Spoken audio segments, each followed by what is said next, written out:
बारामती पोटनिवडणूक बिनविरोध करण्यासाठी प्रयत्न सुरूच आहेत। बारामती पोटनिवडणूक काँग्रेसनं बिनविरोध करावी, देवेंद्र फडणवीसांनी हे वक्तव्य केलं। आम्हाला जनभावना सांगू नये असं राऊत यांनी म्हटलं।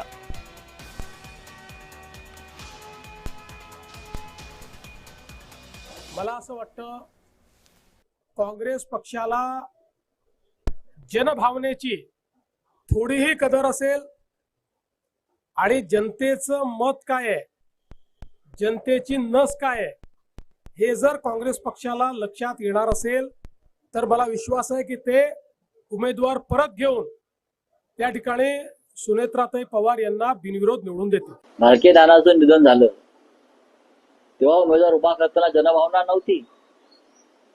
अशा जनभावना पायदळी भाजपने कशा तुडवल्या याची अनेक उदाहरणं आम्हाला देता येतील। देशभरातली, महाराष्ट्रातली, सर्वत्र देता येतील।